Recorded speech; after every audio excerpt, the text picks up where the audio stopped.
Madam President. Senator from Iowa.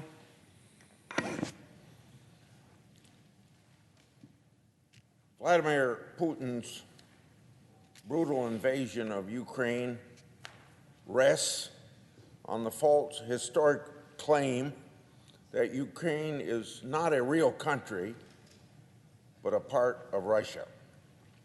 Both Ukraine and Russia trace their roots to ancient civilization centered in Kyiv. Kyiv was a major city when Moscow was backwater that no one had heard of. The devastating and brutal Mongol invasion in the 13th century changed everything. Collaboration with the Mongols allowed Muscovy, the predecessor of modern Russia, to become a dominant regional power. Meanwhile, the Grand Duchy of Lithuania exerted control over much of what is now Western Ukraine, giving it a very Western European perspective. Russia, since the Mongol invasion, has been ruled with an iron fist. By contrast, Ukraine has been home to the Cossacks, who embody a sense of freedom and individual autonomy. Just kind of think of Ukrainian Cossacks as the equivalent of the American cowboys of the Wild West. They hated serfdom and oppressive government and sought to elect their own rulers, which they called a hetman. A Cossack state using the name Ukraine in what is now Ukraine's southeast became a major power in the mid-17th century.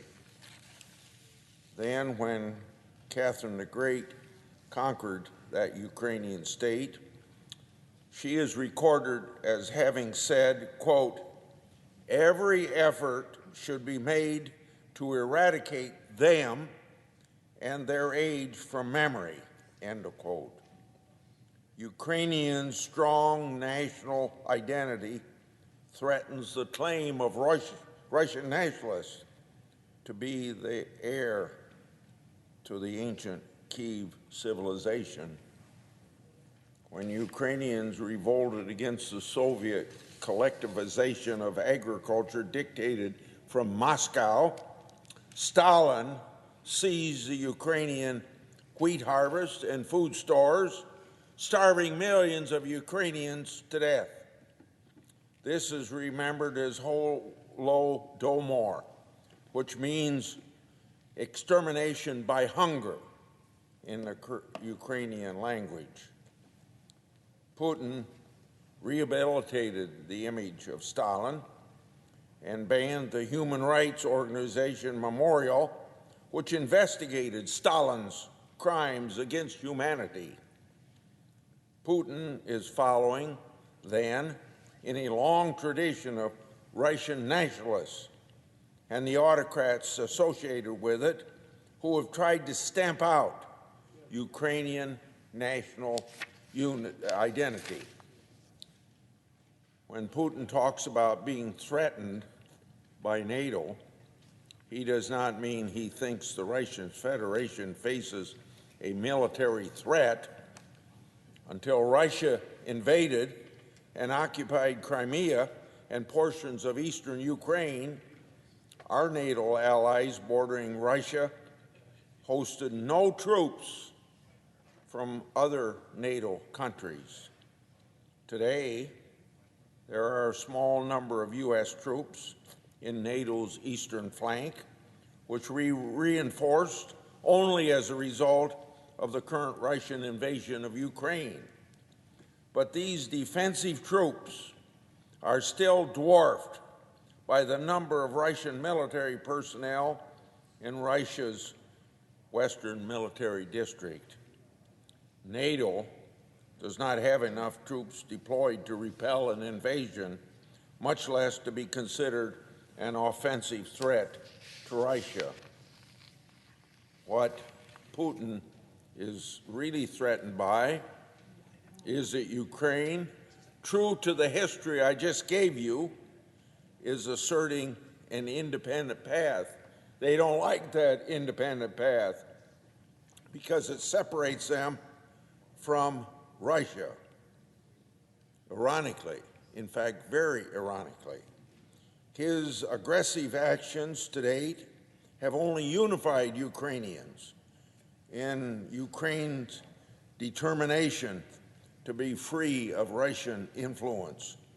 Putin has pushed Ukraine towards the European Union and towards NATO.